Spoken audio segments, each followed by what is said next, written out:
Vasudevaya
पतितं भवसागरे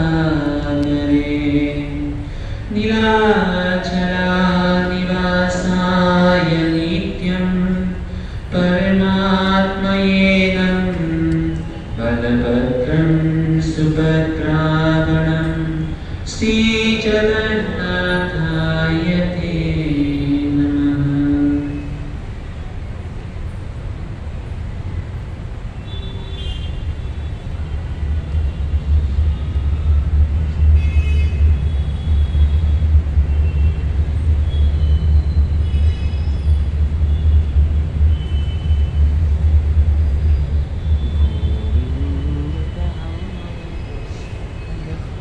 हरे कृष्ण। तो सर्वप्रथम यहाँ पर उपस्थित आप सभी भक्तजनों का अंतर्राष्ट्रीय कृष्ण महामंडल संघ की ओर से हार्दिक स्वागत करते हैं। इसी भक्तिवेदांत स्वामी श्रील प्रभुपाद महाराज, हमारे गुरु महाराज, समस्त वैष्णवगण, श्री श्री राधा गिरधारी, जगन्नाथ बलदेव, सुभद्रा महारानी, गौरनीता की कृपा से हम यहाँ पर कुछ बोलने का प्रयास करेंगे।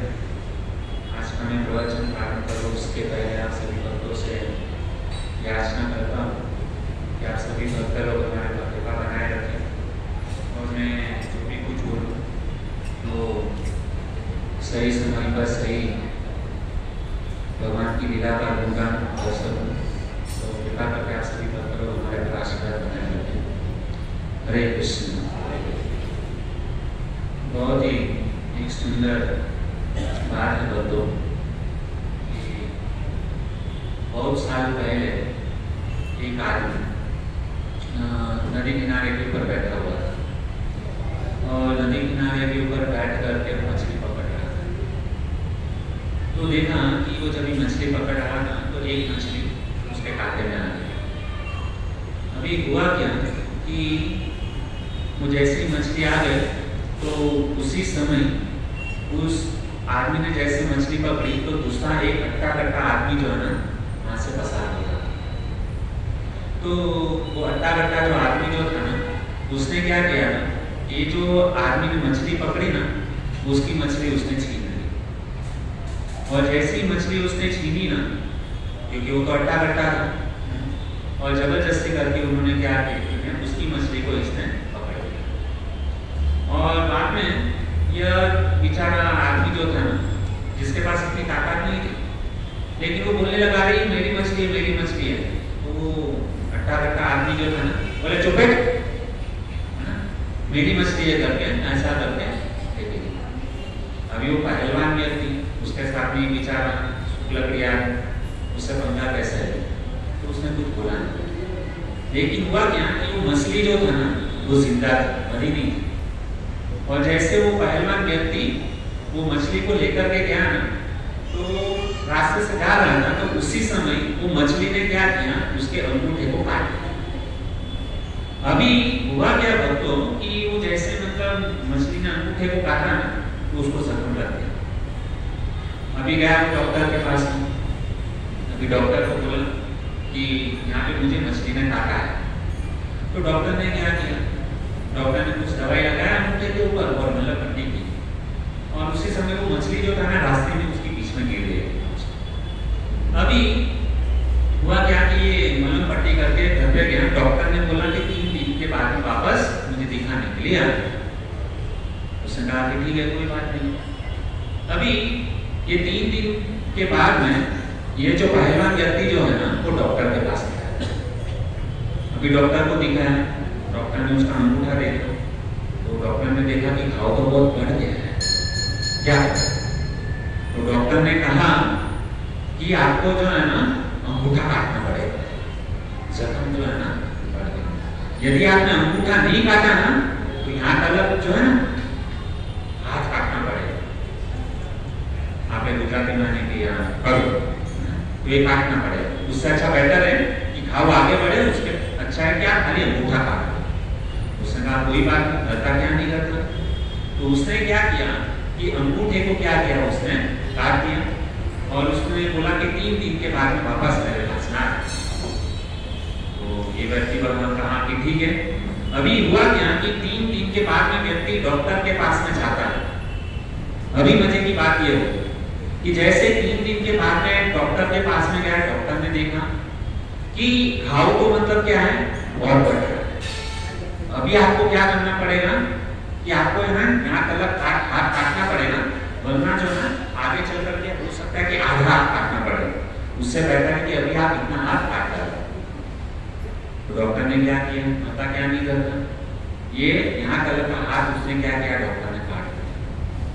वापस 3 दिन के बाद मैं डॉक्टर को दिखाने गया, उसका जख्म इतना बढ़ते जा रहा है, इतना बढ़ते जा रहा है। डॉक्टर ने कहा कि यहाँ कलर हाथ आपको काटना पड़ेगा नहीं करता, यदि आपने ये नहीं किया ना तो हो सकता है कि आपका पूरा हाथ चला जाए, उससे बेटर है कि अभी आधा हाथ काट दो, ठीक है। ऐसा करते करते वापस 3 दिन के बाद में जाता है, डॉक्टर ने कहा कि इतना हाथ काटना पड़ेगा वरना वो मछली का जहर जो ना पूरे शरीर में फैल सकता है। उसने कहा ठीक है, आधा हाथ इतना कट गया। अभी वक्त हुआ क्या कि अपना हाथ काट के जब वो वापस रास्ते में अपने घर पे जा रहा था ना, तो बेचारा टेंशन में था। और उसी समय जो है ना उसको एक महात्मा मिला, एक आदमी, अच्छा इंसान, साधु संत महात्मा जैसा था। और अच्छा इंसान जो था ना, हालांकि कपड़े उसके ये थे लेकिन अंदर से महात्मा था। कभी कभी हम देखते हैं कि धोती कुर्ता पहना है और भगवा वस्त्र पहना है, वही व्यक्ति साधु नहीं। कभी कभी क्या होता है कि भगवा वस्त्र में भी ढोंगी रहती है, और कभी कभी देखा जाता है कि शर्ट पैंट पहना हुआ है लेकिन वो आदमी क्या होता है, भगवान का भक्त होता है, अच्छा इंसान। तो ये भले इंसान ने उसको क्या कहा कि उसने पूछा क्या हुआ, तो उसने वो बहुत परेशान, पता नहीं क्या तकलीफ है करते हैं। तो उस इंसान ने उसको पूछा, सारी बात उसने बताई कि मुझे मतलब क्या हुआ, इस तरीके से डॉक्टर के पास मैं आ रहा हूँ, हर 3 दिन के बाद में थोड़ा थोड़ा करके अभी क्या हुआ है, मेरा पूरा एक हाथी उसने काट दिया। तो उस भले इंसान ने उस व्यक्ति को कहा कि जरूर हो सकता है कि आपने कुछ गलती की है, या तो किसी को आपने दुखी किया है, तभी ऐसा हो सकता है। याद करो आपने किसी को मतलब दुखी किया है। तो सोचने लगा, तो उसने कहा हाँ मेरे से गलती हुई है। तो उसने क्या कहा कि मैं थोड़े दिन पहले मैंने एक इंसान की मछली को मैंने क्या किया है, छुड़ाया। मेहनत उसने किया था और उसकी मेहनत की मछली को क्या किया था, मैंने जबरदस्ती मैंने उसको छीन लिया। तो उस बड़े इंसान ने कहा अभी भी समय बिगड़ा नहीं है, तुरंत उसके पास में जाओ, उसके चरणों के पास में नाक मतलब रगड़ो और उसके पास में 2 हाथ जोड़ करके माफी मांगो। तो ये अट्टा जो इंसान जो था ना, तुरंत ही वापस वो ढूंढते ढूंढते उस नदी किनारे के पास में पहुंचा और देखा वहां पे वही इंसान जो था ना वो आदमी बैठा हुआ था। अभी ये अट्टा इंसान जो था ना उसके चरणों में गिर गया और उसके पैरों में नाक बिगड़ने लगा और उसके पास में 2 हाथ जोड़ करके माफी मांगने लगा कि भाई मुझे माफ कर दो, मेरे से बहुत बड़ी गलती हो गई। और माफी मांगते हुए कहा कि तुम कुछ मंत्र तंत्र तो नहीं जानते? तो उसने कहा कि जब से मतलब मैंने तुम्हारा मछली ये किया है ना, मेरी हालत खराब हो गई है। तुम्हारे पास क्या मंत्र तंत्र है और तुमने ऐसा क्या कर दिया कि मेरी हालत खराब हो गई? तो उस समय वो जो साधारण सा जो आदमी जो था ना, उसने केवल उतना ही कहा कि जब से तुम मतलब मेरे पास से गए ना, खाली मैंने ऊपर देख करके आसमान से भगवान से कहा कि ये बंदे ने अपनी शक्ति में मुझे दिखाई है, तू तेरी शक्ति उसको दिखा। क्या दिखाया? ऊपर देख करके उस व्यक्ति ने खाली उतना ही कहा था कि ये पहलवान व्यक्ति से मैं लड़ नहीं सकता हूं, उसने उसकी शक्ति मेरे ऊपर आजमाई है, तू तेरी शक्ति उसको दिखा।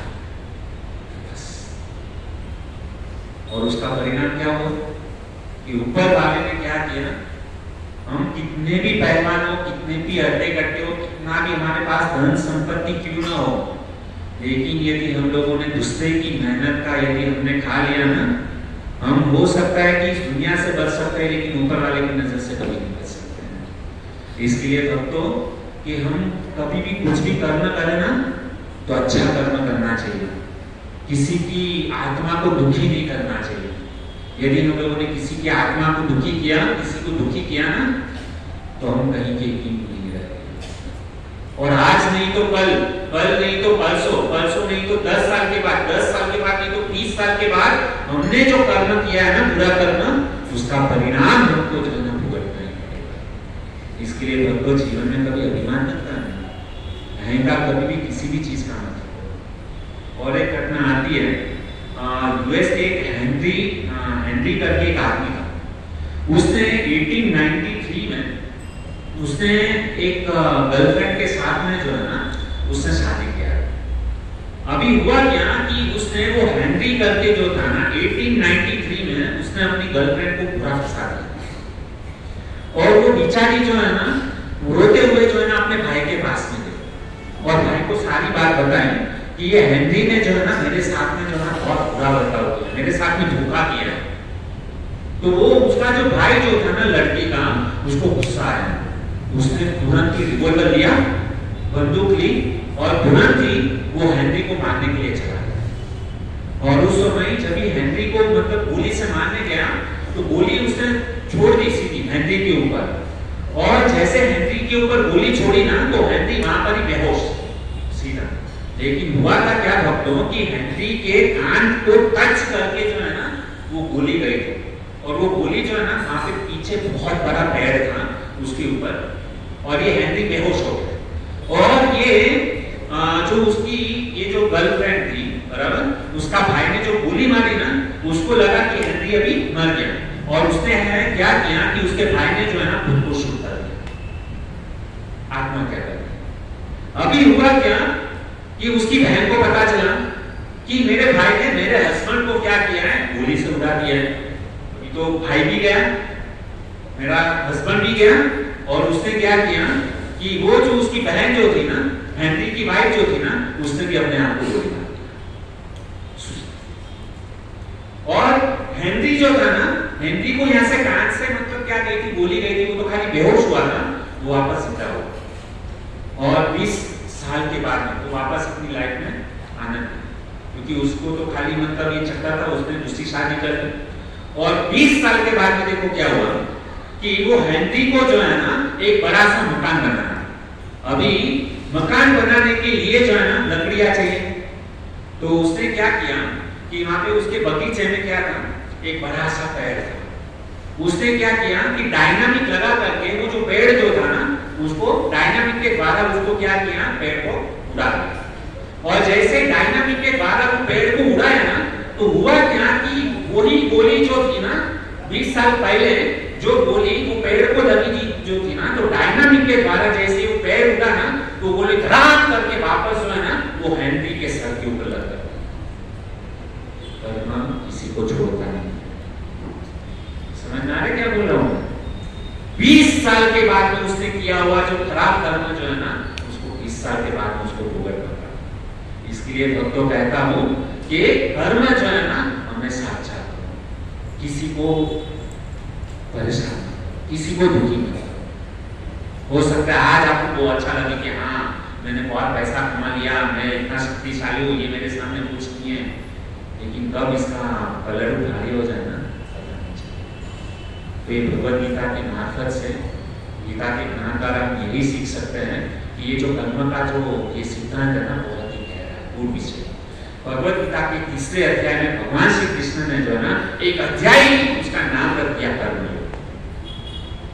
इसके बारे में हम आगे और गहराई से हम चर्चा करें। लेकिन आइए भक्तों, आज बुधवार का दिन हम देखते हैं कि जब भी बुधवार जो है ना हमारे लिए विशेष महत्वपूर्ण दिन रहता है। और इसी बुधवार के दिन बहुत अच्छे फेस्टिवल आते हैं।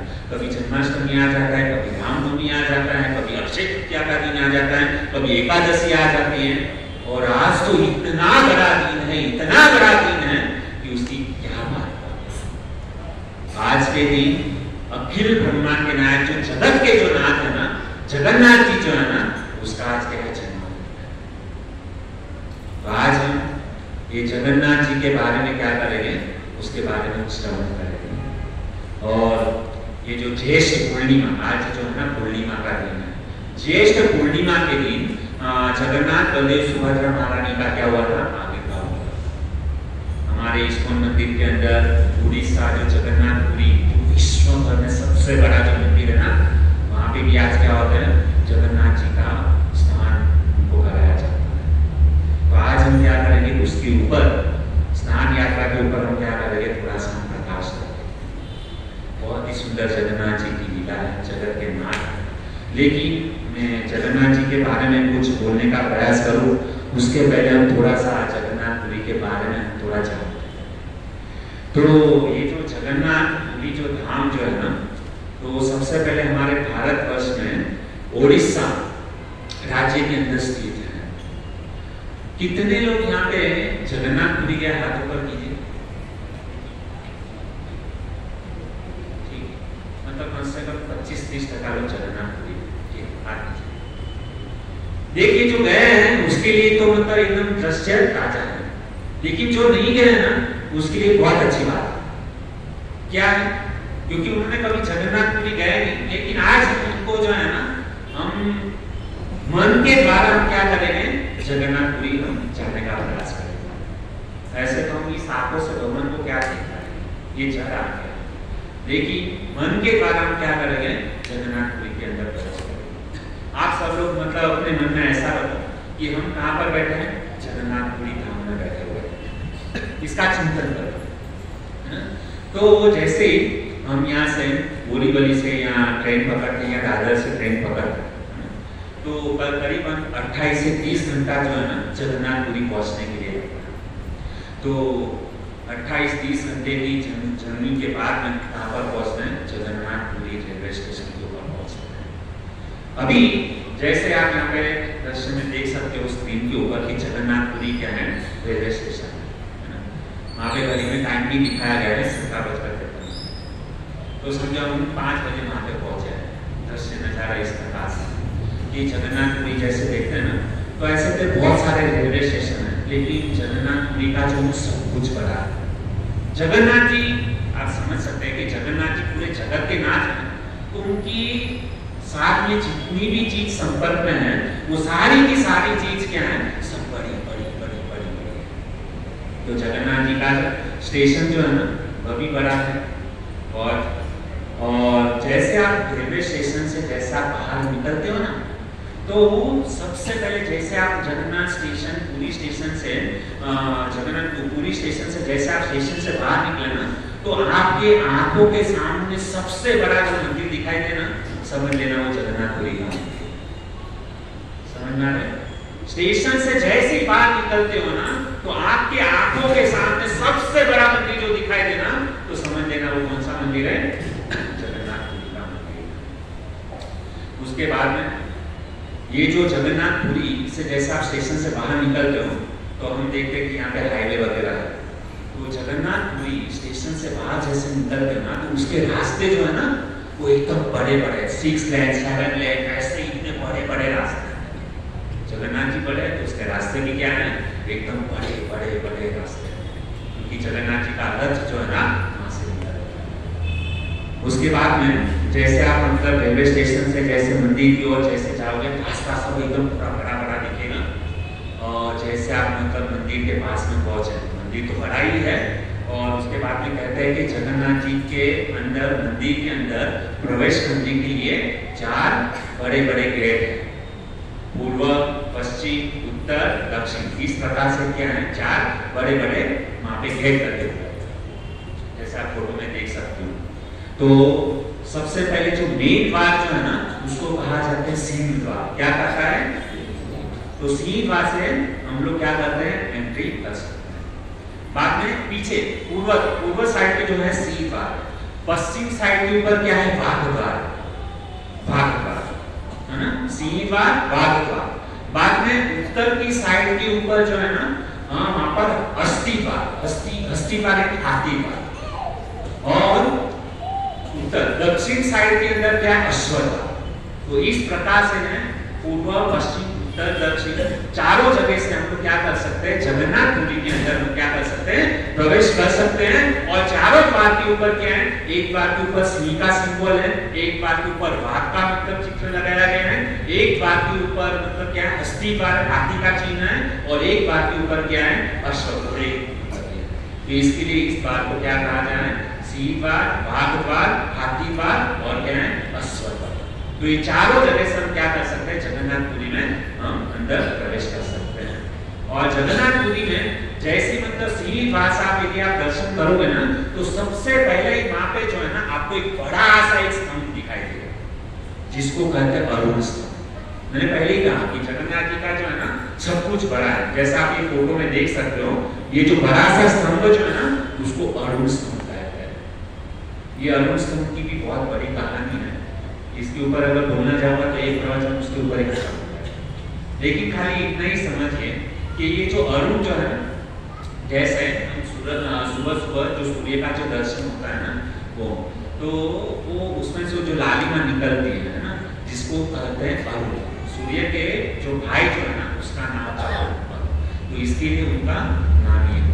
कश्यप और ये कश्यप की बहुत सारी पत्नी, उसमें से एक पत्नी का नाम था विनीता, है ना। तो विनीता जो है ना उसके गर्भ से जो है ना ये अरुण का जन्म, और उसके भाई एक गरुड़ थे, जो गरुड़ जी जो है ना साक्षात भगवान के मतलब वाहन। तो इस प्रकार से मतलब क्या है, ये अरुण स्तंभ है और बहुत ही सबसे ऊंचा स्तंभ माना जाता है। तो जैसे आप जगन्नाथपुरी में जाएंगे ना तो आपको ये अरुण स्तंभ दिखेगा, और अरुण स्तंभ के पास वहाँ पे एक पाँव धोना है, और पाँव धो के जैसे आप मतलब मंदिर में प्रवेश करेंगे ना तो वहाँ पे बड़ा सा एक पति तपावन जगन्नाथ जी का क्या है वहाँ पे विग्रह है। ऐसा कहा जाता है आपको कि जगन्नाथपुरी के अंदर जो है ना वहाँ पे केवल हिंदू लोग जो है ना वही प्रवेश कर सकते हैं, मुसलमान लोग और ये जो क्रिश्चियन लोग जो है ना अंग्रेज लोग को वहाँ पे एंट्री नहीं है। तो पाश्चात्य देश के लोग जो है ना जगन्नाथपुरी के अंदर प्रवेश नहीं कर सकते।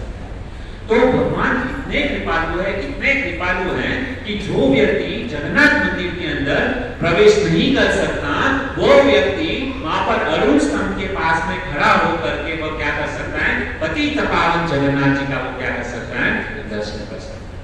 और पतित पावन जगन्नाथ क्या है, यदि कोई भी व्यक्ति पतित पावन जगन्नाथ जी का दर्शन करता ना तो उसके जीवन में जितने भी सारे पाप है ना, सारे पाप को क्या कर लेते हैं, धर लेते हैं, है ना। इसके लिए उस जगन्नाथ जी का नाम क्या है, पतित पावन, पतितों का उद्धार करने वाले हैं, इसके लिए उनका नाम हुआ पतित पावन जगन्नाथ। अभी इसकी कितनी बहुत बड़ी कथा है कि वहां के एक बड़े राजा थे, और उस राजा जो था ना पुरी के, उसको मुसलमान राजा ने उसको किडनैप कर लिया था, उसको मुसलमान बना दिया था।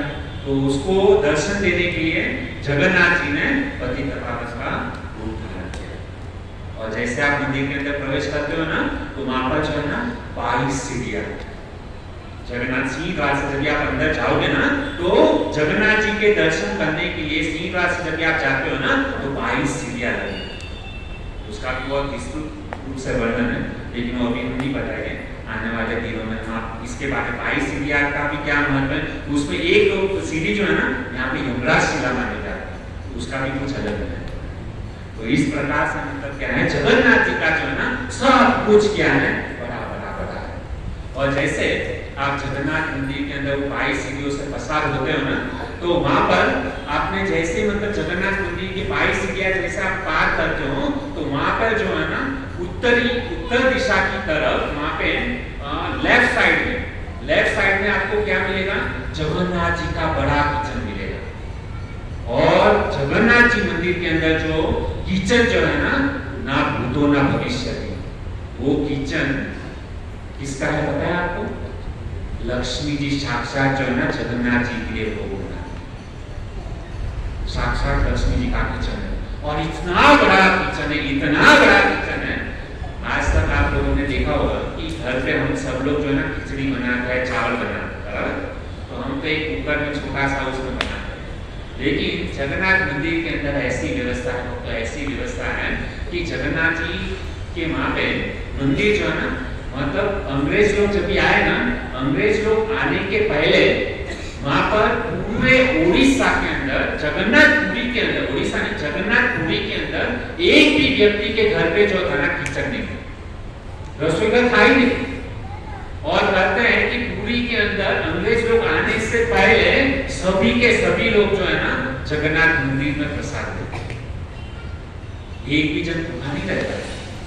बाद में ये अंग्रेज लोग आए ना तो उसने अंडा, मच्छी, मटन ये सब चालू किया। उसके बाद में पूरा संस्कृति का प्रयोग बच गया। उसके पहले सब लोग जगन्नाथ, और कितने भी लोग आए कभी प्रसाद खत्म नहीं हुआ।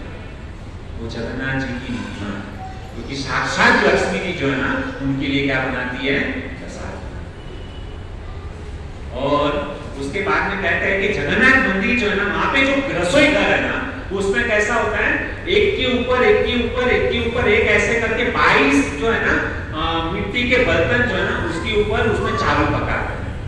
और आश्चर्य की बात यह है बच्चों, आज तक आपने बड़े बड़े किचन देखे होंगे, रसोई घर देखे होंगे, लेकिन जगन्नाथपुरी के अंदर जो रसोई घर है ना, आज तक ऐसा रसोई घर पूरे वर्ल्ड के अंदर एक भी जन बना नहीं पाया। क्या खासियत है उसकी? तो कहते हैं कि जगन्नाथ मंदिर के अंदर जो रसोई घर है ना, उसमें क्या होता है कि 22 ऐसे मटके रखे जाते हैं एकदम बड़े बड़े, उसमें चावल को पकाया जाता है। और कहते हैं कि जब भी हम चावल को पकाते हैं ना, तो 22 घड़े हैं, तो सबसे पहले कौन सा मटका पकना चाहिए? नीचे वाला पकना चाहिए ना, नीचे वाला राइस चावल पहले पकना चाहिए। लेकिन वहां पर जगन्नाथपुरी में क्या होता है कि सबसे पहले ऊपर वाला राइस पकता है और उसके बाद में धीरे धीरे नीचे। हम लोग को लेने में इजी हो। ऐसा किचन बनाने के लिए बहुत सारे साइंटिस्ट लोग, वैज्ञानिक लोग परेशान हो गए, लेकिन आज तक ऐसा किचन कोई नहीं बना।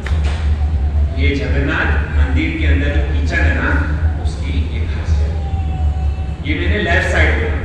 अभी जैसे ही आप मतलब दक्षिण साइड पे जाओगे ना, तो वहां पे राइट साइड के ऊपर जो है ना एक बड़ा सा आनंद बाजार, जो हम सब लोगों का फेवरेट है। अभी वो आनंद बाजार के अंदर क्या होता है पता है कि सबसे पहले आप जैसे राइट साइड में जाओगे ना, तो आनंद बाजार आता है। वहां पे आनंद बाजार में बहुत सारा मतलब एक शरबत मिलता है, बाद में छाछ मिलती है, छाछ भी अद्भुत होती है। और बाद में भगवान को जो भोग लगता है ना, 56 भोग जो है ना, वहां पे जगन्नाथ जी को फनस बहुत अच्छा लगता है। और यहाँ पे तो हम लोग बटेटा, टमेटा ये सब खाते हैं ना, ये सब अंग्रेजों का आइटम है। वहाँ पे ऐसा कुछ नहीं होता।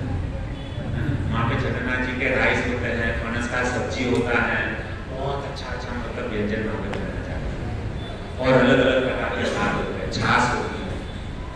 और एक बार जिसने मतलब वो प्रसाद खा लिया, उंगली चाटते रहते हैं, बहुत स्वादिष्ट है। तो ये आनंद बाजार की मतलब इस प्रकार से। और हम अभी ज्यादा उसमें डीप में नहीं जाते हैं, लेकिन आज का जो महत्वपूर्ण जो टॉपिक है ना, उसके ऊपर आते हैं। तो मैं ये बता रहा था कि जगन्नाथ जी का जो है ना सब कुछ बड़ा है। जगन्नाथ जी का रेलवे स्टेशन बड़ा है, रास्ता बड़ा है, जगन्नाथ जी का गेट जो है ना वो भी एकदम बड़ा बड़ा गेट है।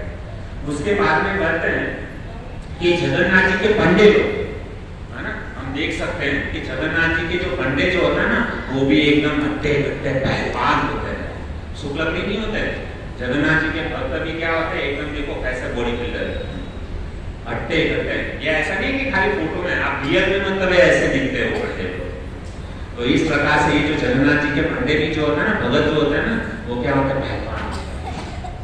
हम लोगों को भी क्या है, एकदम खा पी के एकदम मोटे होना चाहिए, प्रसाद खाकर और आनंद लेना चाहिए। भगवान की भजन करने में मतलब वो अकेले खाली तपस्या नहीं है। भगवान की भक्ति में यदि कोई लग जाता है ना, तो उसके आनंद ही आनंद होता है। कुछ लोग बोलते हैं अरे हम मंदिर में चले जाएंगे, सत्संग में चले जाएंगे, वहां पे तपस्या करना पड़ेगा, माला करना पड़ेगा, मुंडन करना पड़ेगा। नहीं भक्त ऐसा गलत नहीं मत। जो व्यक्ति मतलब जगन्नाथ जी का भगत बन जाता है ना, जगन्नाथ जी उसके ऊपर बहुत खुश हो जाते हैं। सबसे पहले तो उसकी शरण में यदि कोई चला गया ना, तो उसके सारे पापों को ही नष्ट कर देते हैं। और जैसे पाप ऐसे नष्ट होते हैं, जगन्नाथ जी का प्रसाद। जगन्नाथपुरी में ऐसा महात्म्य है, प्रसाद का महात्म्य बहुत है। वहां पे जगन्नाथ जी ये अकेले ऐसे भगवान जो है ना, जगन्नाथ जी वो प्रसाद खाने से खुश होते हैं। ऐसा कोई भगवान है प्रसाद खाने से कोई खुश हो जाए? यदि आपने प्रसाद खा लिया ना, जगन्नाथ जी बहुत खुश होते हैं और उसको दोनों हाथों से भर भर के क्या देते हैं, आशीर्वाद देते हैं। जगन्नाथ जी इतने कृपालु हैं, तो हम उनकी शरण में रहना चाहिए। यही जगन्नाथ जी की स्नान यात्रा प्राकट्य दिवस आज है। और ये हम जो है ना, ये कथा जो सुन रहे हैं ना, ये जगन्नाथ जी की स्नान यात्रा की, हम जगन्नाथ जी की रथ यात्रा की तैयारी भी कर रहे हैं, क्योंकि इससे ही वो कनेक्टेड है, समझे दोस्तों। तो ये जो जगन्नाथ जी जो है ना, तो इतने ही है। उनके भक्त लोग भी क्या है, बड़े कृपालु होते हैं। और उसके बाद में कहते हैं कि जगन्नाथ जी के भक्त कृपालु, उसके बाद में जगन्नाथ जी के जो विग्रह है ना, जगन्नाथ जी के विग्रह जितने बड़े हैं ना, उतना विग्रह आज तक दुनिया में एक भी विग्रह इतना बड़ा है।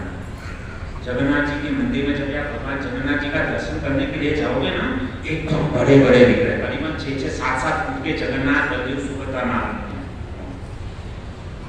तो बहुत ही सुंदर ये मतलब जगन्नाथ जी के विग्रह है, ऐसा आप स्क्रीन के ऊपर देख सकते हो। तो जगन्नाथ जी के विग्रह भी क्या है, बड़े है। उसके बाद में आता है कि जगन्नाथ जी के ससुर, वो भी क्या है, बहुत बड़े। आप कहोगे प्रभु जी ठीक है, आपने मतलब बाकी सब चीज बताया वो हमारे दिमाग में जाता है, लेकिन जगन्नाथ जी के ससुर बड़े मतलब बात समझ में नहीं है। जगन्नाथ जी के ससुर कौन है पता है? समुद्र देवता। समुद्र देवता जो है ना, वो जगन्नाथ जी के ससुर है। लक्ष्मी जी उनकी लड़की है। तो जगन्नाथ जी के ससुर जो है ना, वहां पे जगन्नाथपुरी में जो है ना, वहां पे समुद्र है और बहुत बड़ा समुद्र है ना। और वो समुद्र में एक बार स्नान करेंगे ना, खत्म, बस जिंदगी में कभी यमराज का दर्शन ना होगा। केवल स्नान करने से जगन्नाथपुरी में वहां पे जो समुद्र में स्नान करने की इतनी महिमा है। तो देखिए कितने कृपालु जगन्नाथ जी। तो ये जो जगन्नाथ जी का जो समुद्र है ना, वो भी क्या है, जगन्नाथ जी के ससुर जो ना इतने बड़े हैं। बाद में जगन्नाथ जी की पत्नी लक्ष्मी जी, जिसको हम सबको बहुत जरूरत है। यदि कोई व्यक्ति जगन्नाथ जी के पास में चला जाता है ना और मांगता है ना कि जगन्नाथ जी हमारे ऊपर कृपा करो, लक्ष्मी की हमको बहुत जरूरत है, तो जगन्नाथ जी भर भर के लक्ष्मी जी जो है ना उसके ऊपर कृपा करती है। तो लक्ष्मी जी की कृपा यदि चाहिए ना, तो हम सबको जगन्नाथ जी के दर्शन करने के लिए जाए। तो लक्ष्मी जी क्या है, उनकी पत्नी है। तो सब कुछ बड़ा है, ससुर भी बड़े हैं, उनकी पत्नी भी बड़ी है। अभी आते उनका परिवार, जगन्नाथ जी का परिवार जो है ना कितना बड़ा है।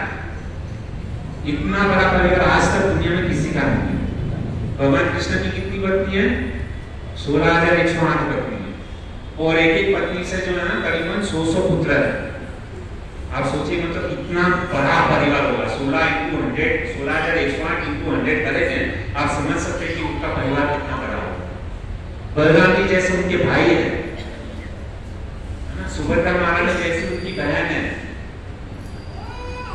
बाद में यशोदा मैया उसकी माता है, नंद बाबा उनके पिता है। इतना बड़ा परिवार। तो जगन्नाथ जी का क्या है, सब कुछ क्या है, बड़ा बड़ा। अभी जगन्नाथ जी की साल में आषाढ़ी बीज के दिन जिस रथ के ऊपर विराजमान होते हैं ना, वो रथ भी एकदम बड़े बड़े बड़े बड़े रथ, जैसे हम यहाँ पर देख सकते हैं। और रथ यात्रा होती है ना, कितने लाखों करोड़ों की संख्या में वहां पे जगन्नाथ जी की रथ यात्रा में वहां पे उपस्थित होता है, भीड़ होती है। और ये जो जगन्नाथ जी का रथ जो है ना, उनका नाम है नंदी घोष। क्या नाम है? नंदी घोष उनका जगन्नाथ जी के रथ का नाम है। उनका दूसरा नाम गरुड़ भी उनको बोला जाता है। बाद में बलराम जी का जो रथ है ना, उनका बलराम जी के रथ का नाम है तालध्वज। बाद में सुभद्रा महारानी का जो रथ है ना, तो सुभद्रा महारानी का रथ को कहा गया है देवदलन या तो दर्पदलन, उसको कहा जाता है। तो इस प्रकार से जगन्नाथ, बलदेव, सुभद्रा महारानी का क्या इतना बड़ा बड़ा क्या होता है, रथ होता है। अब ये रथ जो है ना, इसकी भी विशेष अलग अलग प्रकार से महिमा है। मैंने पहले ही बोला, अक्षय तृतीया जब भी होती थी ना, आती है ना, उस दिन जगन्नाथ जी के रथ का बनाने का काम जो है ना, अक्षय तृतीया के दिन होता है। हर साल जगन्नाथ जी के लिए, बलराम जी के लिए, सुभद्रा महारानी के लिए नया रथ बनता है। तो ये बहुत ही जगन्नाथ जी की क्या है, विशेष हमारे ऊपर क्या है, कृपा है, जिसके कारण आज हमको जगन्नाथ जी के बारे में, ऐसी लीला के बारे में हमको सुनने का मौका मिला है। सबको ये मौका नहीं मिलता है।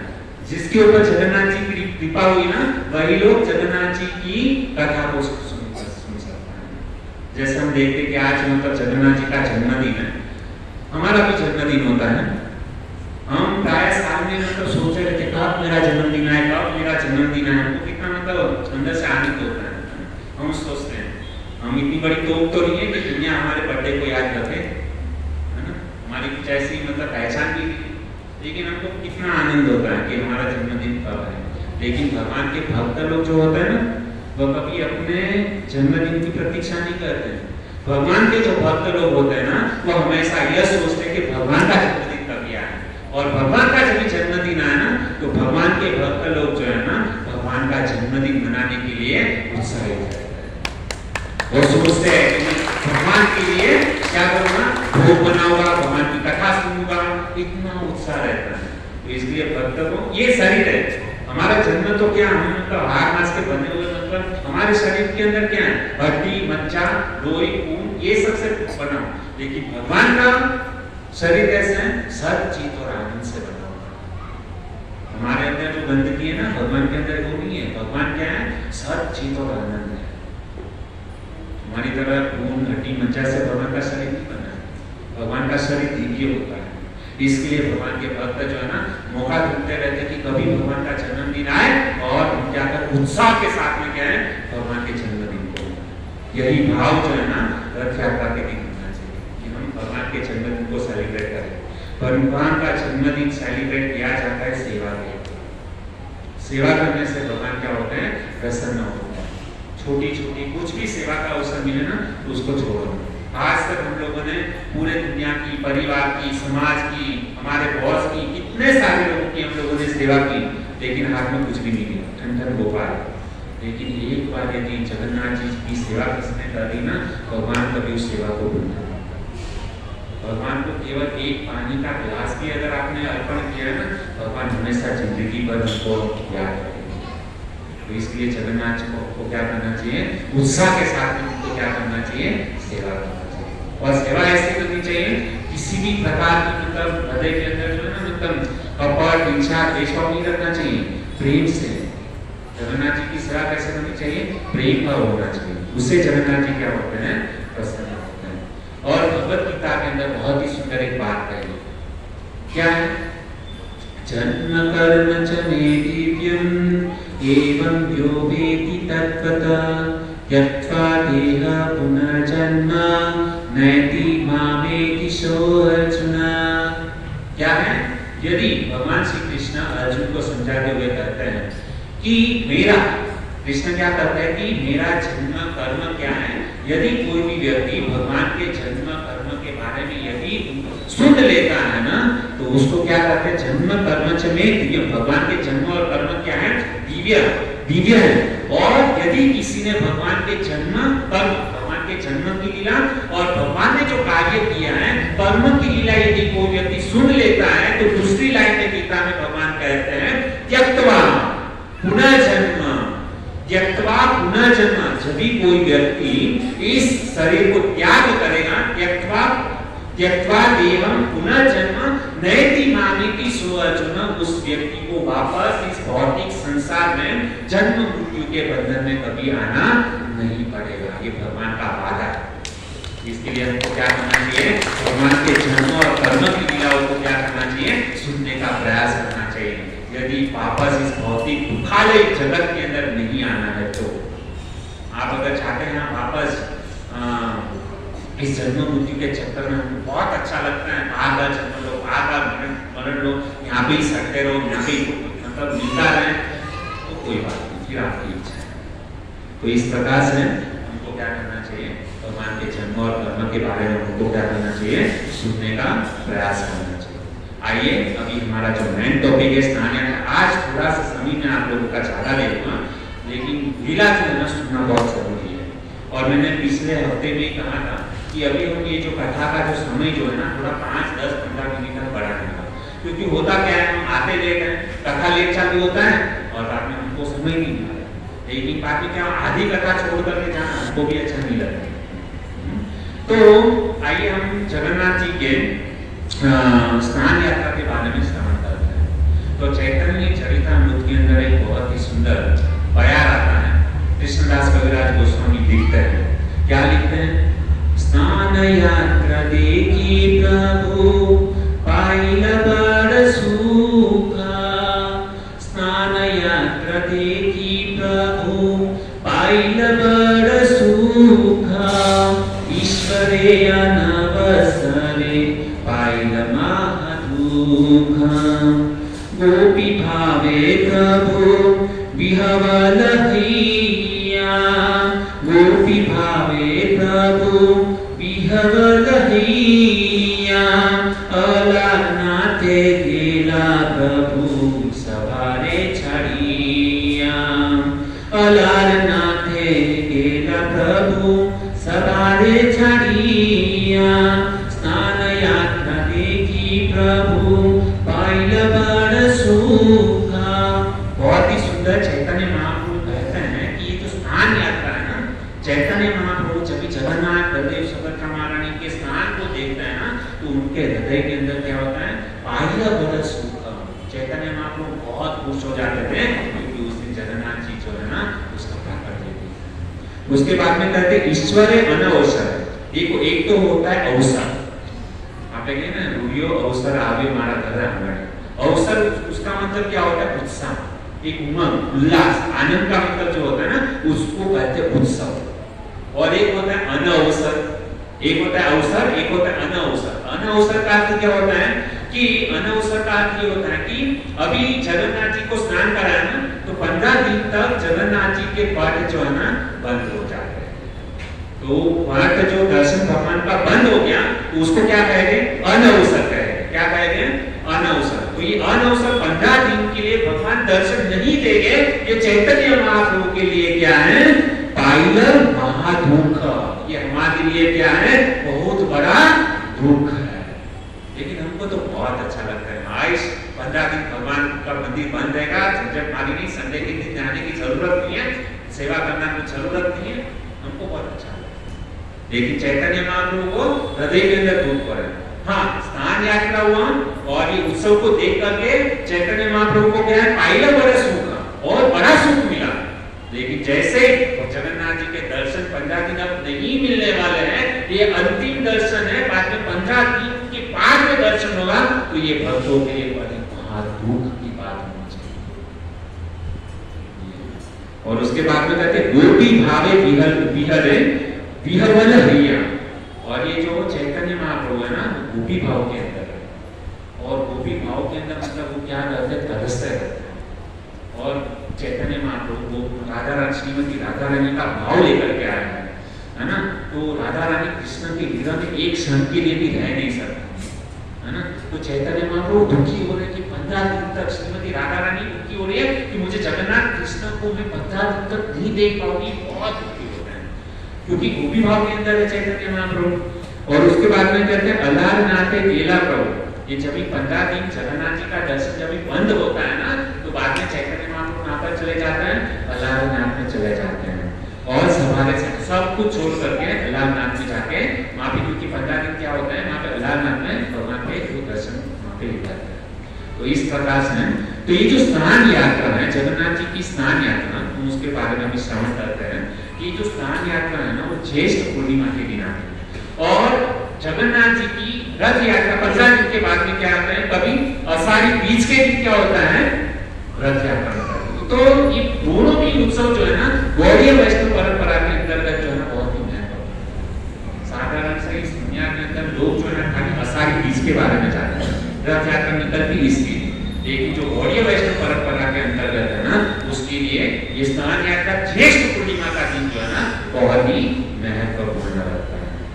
अभी क्या होता है उस दिन, तो कहते हैं कि ये जगन्नाथ जी का प्राकट्य कैसे हुआ, उसकी तो बहुत बड़ी कथा है, लेकिन आपको मैं शॉर्ट में आपको मैं समझाने का प्रयास करता हूँ कि ये जो जगन्नाथ जी प्रकट कहाँ पर हुए। जैसे आप देखते हैं कि जगन्नाथ जी मंदिर जो है ना नीलाद्रि पर्वत के ऊपर क्या है, स्थिर है। नीलाचल पर्वत के ऊपर जगन्नाथ जी विराजमान है, लेकिन उसका प्राकट्य कहाँ पर हुआ, जगन्नाथ जी को जब रथ से मतलब बिठाया जाता ना, तो जगन्नाथ जी के रथ को जो है ना नीलाचल पर्वत से लेकर कहाँ पर लेकर के जाते हैं, गुंडीचा। गुंडीचा क्या है कि वहाँ पे सामने गुंडीचा मंदिर है, वो जगन्नाथ जी मौसीमा मंदिर भी जिसको कहते हैं, वहाँ पर गुंडीचा मंदिर के वहाँ पे क्या हुआ था, जगन्नाथ जी का प्राकट्य हुआ था। किसने करवाया इसका प्राकट्य, तो कहते थे कि बहुत हजारों लाखों वर्ष पहले इंद्रदुम्न महाराज करके बहुत बड़े राजा हुए, उन्होंने क्या किया था, बहुत बड़ा यज्ञ किया था, और उस यज्ञ के द्वारा क्या हुआ था, जगन्नाथ जी जो है ना वो प्रकट किए थे। और जब भी जगन्नाथ जी प्रकट हुए थे ना, तो भगवान ने इंद्रदुम्न महाराज को कहा कि जैसे मेरा मतलब प्राकट्य होगा, उसको क्या करना है कि मुझे स्नान करवाना है। 1130 सुवर्ण घरों के द्वारा, पानी के जल के द्वारा आपको क्या करना है, मुझे स्नान करवाना है। जगन्नाथ जी ने इंद्रद्युम्न महाराज को कहा था कि जैसे मेरा प्राकट्य होगा तुम क्या करोगे, मुझे स्नान कराओगे। तो उसने इंद्रद्युम्न महाराज ने कहा कि ठीक है। और उसी दिन जगन्नाथ जी का क्या हुआ था, स्नान यात्रा के दिन ही जगन्नाथ जी जो है ना ज्येष्ठ पूर्णिमा के दिन जगन्नाथ जी प्रकट हुए थे। आज उनका आविर्भाव दिवस है। तो वो कहते हैं कि ये जो जगन्नाथ जी जो है ना, जगन्नाथ जी नीलाचल पर्वत के ऊपर विराजमान, उनका प्राकट्य गुंडीचा मंदिर में हुआ और उसके बाद में जगन्नाथ जी को यहाँ पे नीलाचल पर्वत के ऊपर क्या किया, वहां पर स्थापित किया गया। अभी हम देखते हैं कि जगन्नाथ जी का जो है ना विग्रह जो है ना वहां पे भोग मंडप, मतलब जिसको जहाँ पे भगवान जगन्नाथ जी विराजमान है ना उसको भोग मंडप कहते हैं। तो जगन्नाथ जी का जब स्नान यात्रा होता है ना तो उस दिन क्या करते हैं कि जगन्नाथ जी का स्नान यात्रा होता है, उसके एक दिन पहले जगन्नाथ जी के ज्येष्ठ पूर्णिमा के एक दिन पहले क्या होता है कि जगन्नाथ जी का बड़ा श्रृंगार वेश होता है और बड़ा श्रृंगार वेश होता है, अच्छी तरीके से मस्त उनको श्रृंगार किया जाता है। उसके पश्चात डोरीला की एक नीति जो है ना वो वहां पर क्या होता है, एक नीति संपन्न की जाती है। डोरीला की करके एक नीति है वो संपन्न किया जाता है।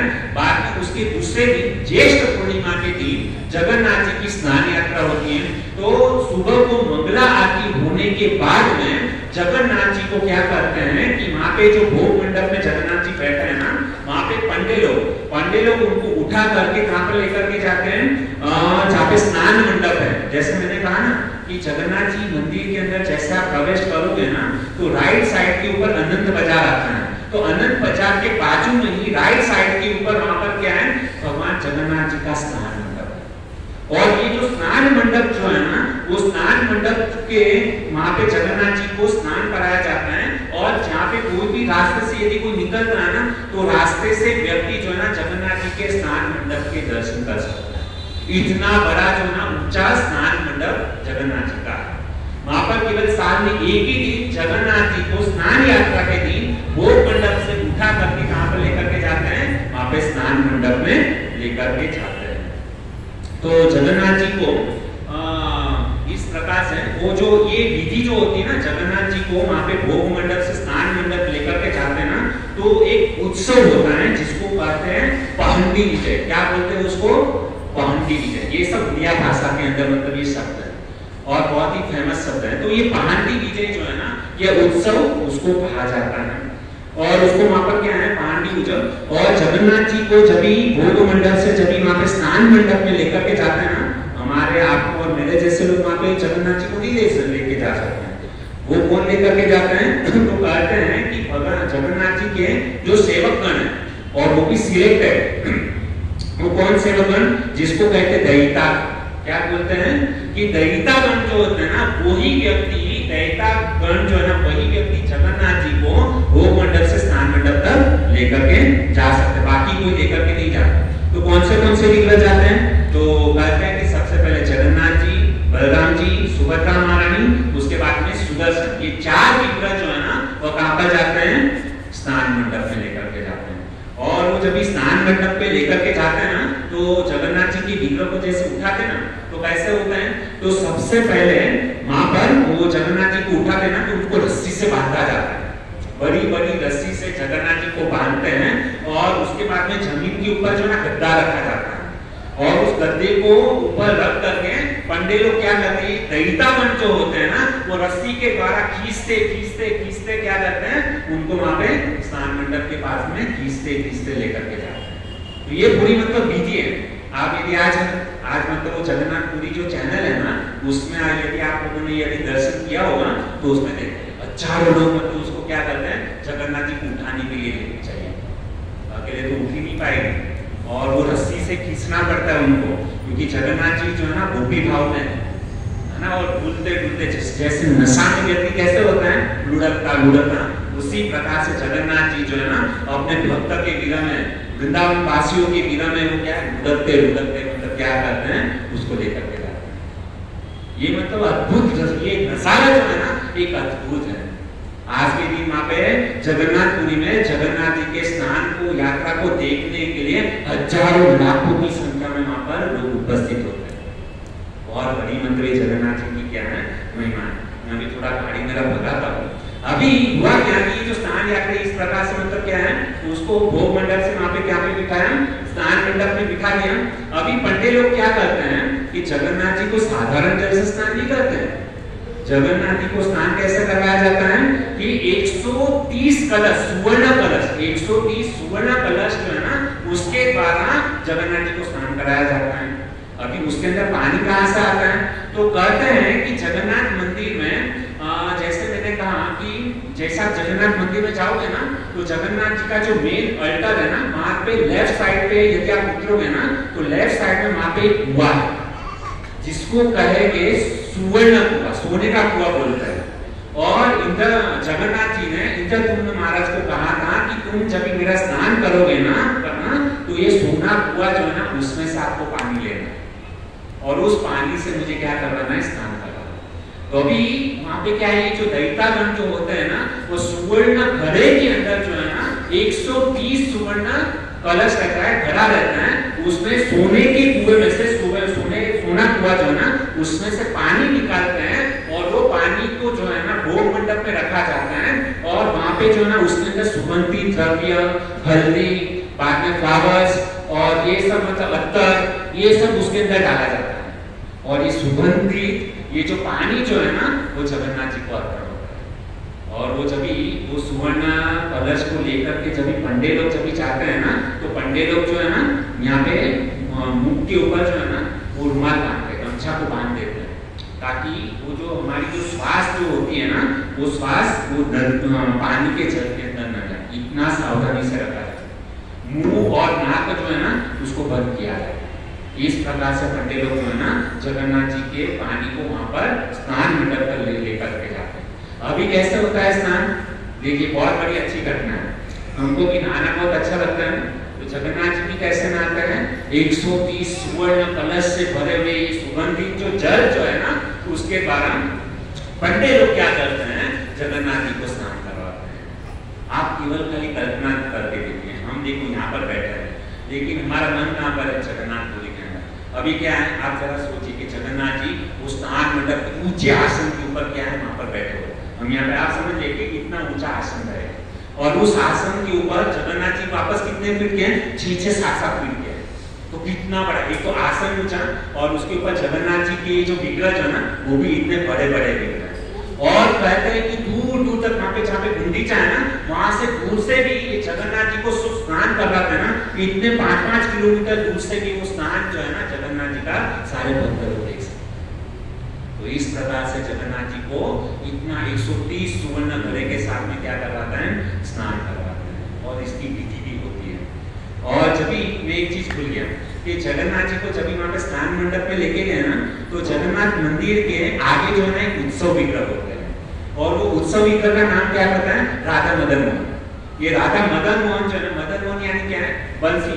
ये जैसे ये देखो ऐसे ही उत्सव मतलब ये है उत्सव, ये तो जगन्नाथ जी के विग्रह है लेकिन उसके आगे जो है ना मदन मोहन जी का उत्सव विग्रह होता है। वो उत्सव विग्रह ऐसा है कि भगवान श्री कृष्ण ने हाथ में बंसुरी लिए लेकर के खड़े हैं, तो उस उत्सव विग्रह को भी जो है ना वहां पे स्नान मंडप में पहुंचाया जाता है और इस प्रकार से जगन्नाथ जी का क्या होता है, स्नान होता है। और बहुत ही सुंदर मतलब वहां से भगवान का अभिषेक होता है और सब भक्त लोग क्या करते हैं, उनके दर्शन करते हैं। तो इस प्रकार से मतलब क्या हो गया, स्नान वगैरह सब पूरा संपन्न हुआ और स्नान विधि। और इसको जो है ना ये भगवान जगन्नाथ जी को स्नान करवाते हैं ना उसको कहते हैं देव स्नान पूर्णिमा भी कहते हैं। देव स्नान पूर्णिमा उसको कहा जाता है। अद्भुत मतलब क्या है, जगन्नाथ जी को ये करते हैं। अभी यहाँ पे एक प्रश्न आपको यह होता होगा कि चलो आपने भगवान का इतना सुंदर तरीके से अभिषेक करा बराबर, लेकिन भगवान ये इतना अभिषेक क्यों करते हैं? तो कहते हैं कि ये जो भगवान को स्नान कभी करा, भगवान का अभिषेक कभी करवाया जाता है, दो चीज। भगवान का जब जन्माष्टमी होता है, जन्मदिन होता है कृष्ण का, तभी हम क्या करते हैं, कृष्ण को अभिषेक कराते हैं। दूसरा कभी करवाते हैं, ये जो जगन्नाथ स्नान पूर्णिमा होता है ना तभी हम क्या करते हैं, जगन्नाथ जी को अभिषेक करवाते हैं। और उसके बाद में कहते हैं कि दूसरे लोगों का मत और एक मत इस प्रकार से है कि जगन्नाथ जी जो है ना क्या भाव है, इतने सारे मतलब बड़े बड़े घड़े से है ना 130 कलश के बाद जगन्नाथ जी को क्या भगवान को इतना स्नान कराने की जरूरत क्यों गिरी? हमको प्रश्न होता है ना, क्या जरूरत थी इतने ठंडे पानी से नहाना ये वो? तो भक्तों का भाव यह है, अभी असली बात मैं आपको बताऊं कि देखते हैं कि जगन्नाथ जी जो है ना श्री मंदिर में विराजते हैं नीलाचल के ऊपर, जिसको श्री मंदिर भी कहते हैं। और ये जो जगन्नाथ जी जब श्री नीलाचल के ऊपर बैठते हैं ना, तो उनको द्वारका कहा गया है। क्या कहा गया है? द्वारका। जैसे हम द्वारका जाते हैं ना, द्वारका जो है ना ऐश्वर्य भाव में है ना, तो भगवान जो है ना वहाँ पे द्वारका पूरा साल जो है ना नीलाचल के ऊपर रहते हैं, द्वारका में बैठे हुए रहते हैं। अभी ये जो जगन्नाथ जी जो है ना, उनको रथ यात्रा के दौरान क्या किया जाता है कि 15 दिन के बाद में जब रथ यात्रा जब निकलेगी ना, तो जगन्नाथ जी को कहां पर लेकर के जाते हैं? रथ को खींच करके कहां पर लेकर के जाते हैं? गुंडीचा मंदिर में लेकर के जाते हैं। अभी वो गुंडीचा क्या है? वो जो गुंडीचा जो है ना, ये द्वारका है, बराबर। जगन्नाथ जी द्वारका में बैठे हैं, तो द्वारका में मतलब उसको जगन्नाथ जी को खींच करके गुंडीचा जो है ना, उसको दूसरा नाम है सुंदराचल। क्या नाम है? सुंदराचल के ऊपर लेकर के जाते हैं। सुंदराचल यानी वृंदावन। भक्तों का भाव यह होता है कि जब भी भगवान श्री कृष्ण गोकुल में थे, बराबर, तो भगवान श्री कृष्ण को वृंदावन छोड़ के जाने की इच्छा नहीं थी। भगवान जो है ना, मतलब बहुत भगवान कृष्ण ने ब्रजवासियों से, अपने सखाओं से जितना प्रेम किया ना भक्तों, उतना और किसी से नहीं किया। और खासकर से श्रीमती राधा रानी को कितना प्रेम करते हैं, और एक क्षण के लिए भी उनकी बिगड़ रह नहीं सकते थे। लेकिन जब ये अक्रूर जी आए, अक्रूर जी ने कहा कि यहाँ पे कंस आपके जो मामा जो बहुत परेशान है, उनको वध करना है, ये करना है, वो करना है, तो बहुत बार मतलब आए थे उनको मनाने के लिए, लेकिन भगवान हमेशा मना कर देते थे। लेकिन अभी बहुत ज़्यादा उनके ऊपर प्रेशर आया, तो भगवान श्री कृष्ण मान गए कि अभी मैं कंस को मारने के लिए मथुरा वगैरह जाऊँ। और भगवान श्री कृष्ण जब मथुरा गए थे ना भक्तों, तो सारे गोपियों से, ब्रजवासियों से वादा करके गए थे कि बस कंस का वध करके जो है ना 2 दिन में बस मैं आके मतलब आ जाओ। भगवान वादा करके गए थे, लेकिन भगवान कभी वापस गोकुल गए।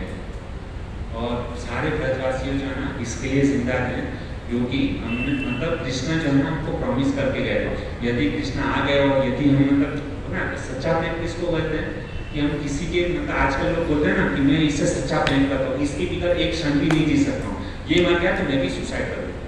हम किसको प्रेम मानते हैं? लेकिन ब्रजवासियों का प्रेम क्या है? ब्रजवासियों का प्रेम यह था कि हमने हमारे प्रियतम को वादा किया है, तो हमारे प्रियतम हमको वादा करके गए थे कि मैं आऊँगा, है ना, और यदि वो आए और हम यदि जिंदा नहीं बचे, हमने यदि हम मर गए, तो हमारे कृष्ण को कितना दुख हो। ये गोपियों का था। इसके लिए वो जो ना सारी गोपियाँ, वो ब्रजवासी सारे जो ना कृष्ण की राह देख करके बैठे हुए। आज भी जब वहाँ पे एक जैसा आप जब वृंदावन के अंदर गोवर्धन की जब आप परिक्रमा करते हो, तो गोवर्धन की परिक्रमा जब भी करते हो ना, तो वहाँ पे बीच में जो है ना पूछरी का लोटा करके एक जगह आती है। तो वहाँ पे जो है ना पूछरी का लोटा बाबा का एक मंदिर है।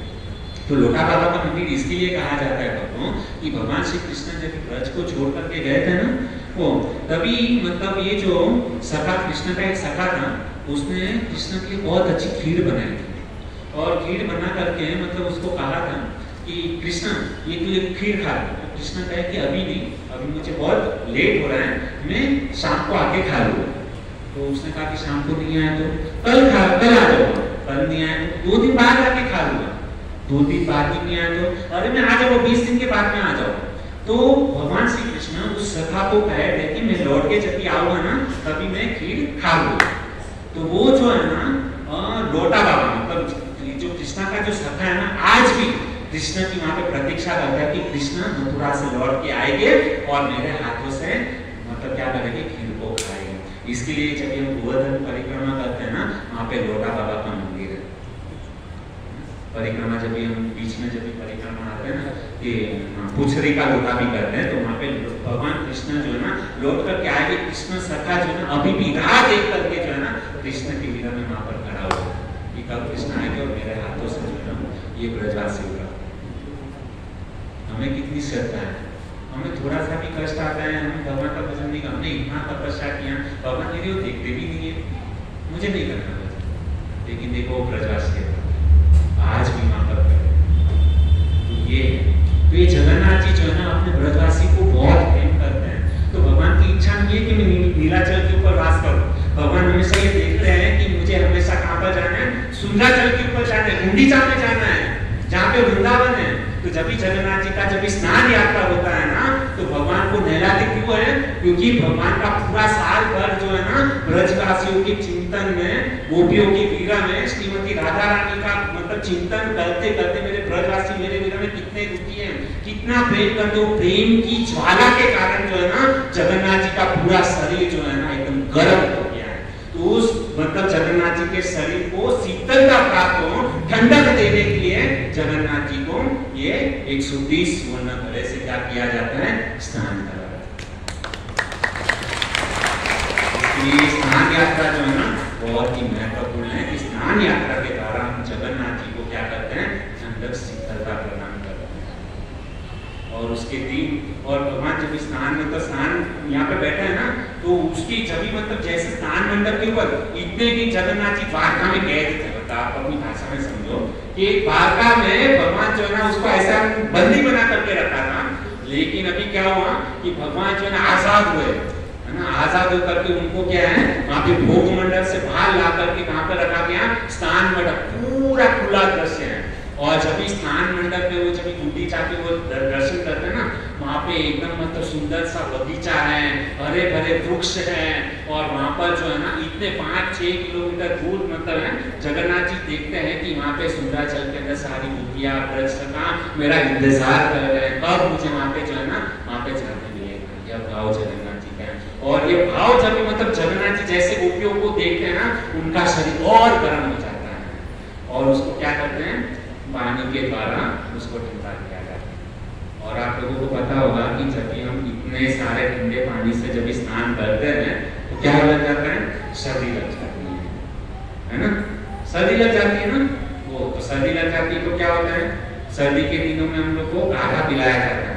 तो 15 दिन तक क्या है जगन्नाथ जी को वहाँ पे जो है ना वापस उनको क्या करते हैं?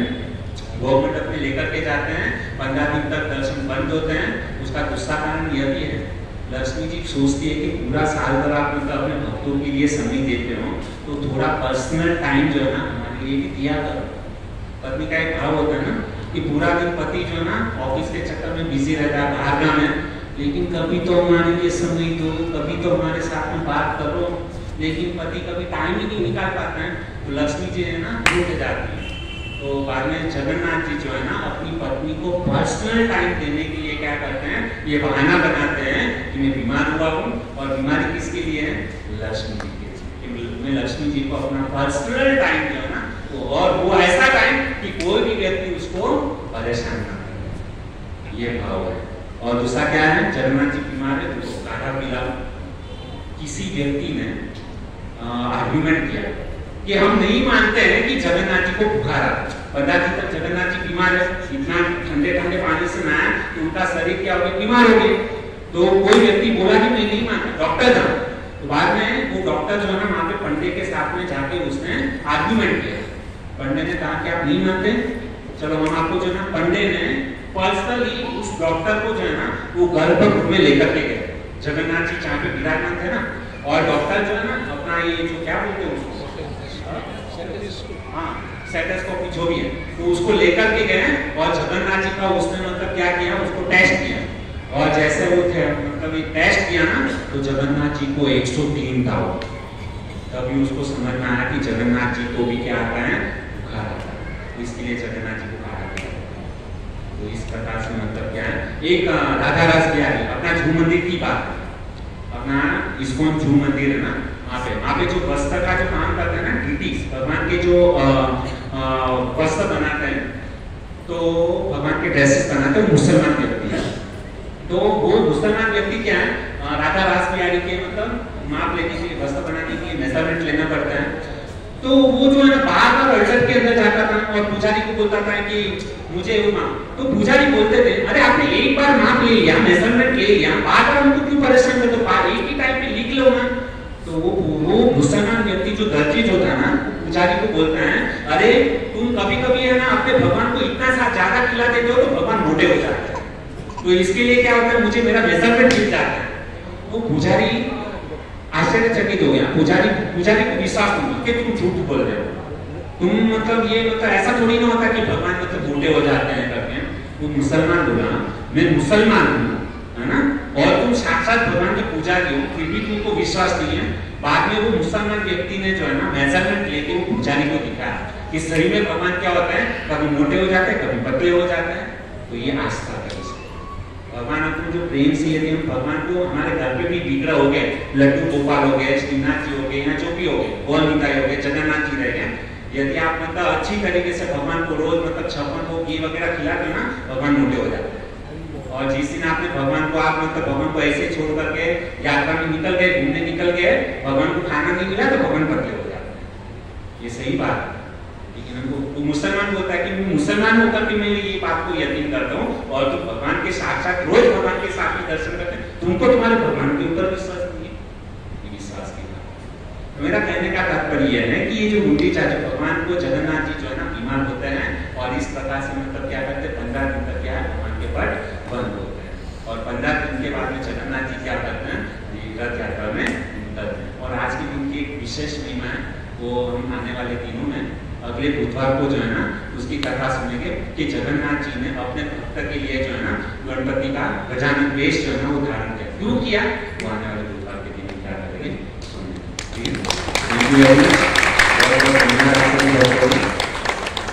तो मेरा निवेदन है कि अभी ये जो जगन्नाथ जी का महीना है ना, तो हम कुछ 2-3 बुधवार के दिन तक हम क्या करेंगे, जगन्नाथ जी की बहुत सारी मतलब सुंदर सुंदर लीलाएं पास्टाइम है, उसके बारे में क्या करेंगे, श्रवण करेंगे। और यदि किसी व्यक्ति ने जगन्नाथ जी को ये जो कथा को श्रवण कर लिया ना, उसका बेड़ा पार हो जाएगा। ठीक है, हरे कृष्ण। बहुत धन्यवाद। हरे कृष्ण। हरे कृष्णा हरे कृष्णा कृष्णा कृष्णा हरे हरे, हरे राम राम राम हरे। तो बहुत ही सुंदर प्रकार से इसमें जीवन कृष्ण प्रभु जी ने हम सबको शुरुआत में कर्म के बारे में बताया कि किस प्रकार का कर्म हमें करना चाहिए, किस प्रकार से फल मिलता है। अच्छा कर्म करेंगे तो अच्छा फल मिलेगा, बुरा कर्म करेंगे तो बुरा फल मिलेगा। कर्म का सिद्धांत 20 साल के बाद, 10 साल के बाद, 10 जन्म के बाद, 2 जन्म के बाद भी मिल सकता है। ये विश्वास करना चाहिए, श्रद्धा होनी चाहिए। और जगन्नाथ जी की रथ यात्रा के बारे में, स्नान यात्रा के बारे में बहुत सुंदर प्रकार से वर्णन किया। बहुत कम समय में बहुत ज़्यादा बता दिया, शायद हम भूल भी गए होंगे, है ना, इतना स्मरण शक्ति हमारे तो नहीं है, लेकिन प्रभु जी ने बहुत खूबसूरत बताया। तो आइए प्रभु जी के लिए हरे कृष्ण महामंत्र बोल के उनका अभिवादन करते हैं। हरे कृष्णा कृष्णा कृष्णा हरे हरे, हरे राम राम राम। और प्रभु जी के बड़े भाई चीरा प्रभु का कल गुरुवार को जन्मदिन है। तो आइए प्रभु जी चीरा प्रभु ने आज प्रसाद स्पॉन्सर किया है, तो आइए उनके लिए भी एक बार हरे कृष्ण महामंत्र बोलकर उनको भगवान से आशीर्वाद के रूप में हम प्रार्थना करते हैं। हरे कृष्णा कृष्णा कृष्णा हरे हरे, हरे राम राम राम हरे। भगवान से प्रार्थना करते हैं कि चीरा प्रभु इसी प्रकार सेवा करते रहे और अपना ये मनुष्य जीवन को धन्य करे। और ये प्रोग्राम में कोई प्रथम बार आए हैं, पहली बार, तो अपना हाथ ऊपर करें, पहली बार। तो बहुत सारे भक्त आए हैं, तो आइए इन सभी भक्तों का भी हम हरे कृष्ण महामंत्र बोलकर अभिवादन करते हैं। हरे कृष्णा कृष्णा कृष्णा हरे हरे, हरे राम राम राम हरे। आप सब भक्त इसी प्रकार आते रहिए और हमें सेवा का अवसर प्रदान करते रहिए। और हमारे ग्रुप में वंदना माता जी करके आते हैं पूरे परिवार के साथ, तो उनके पिताजी का देहांत हो गया है,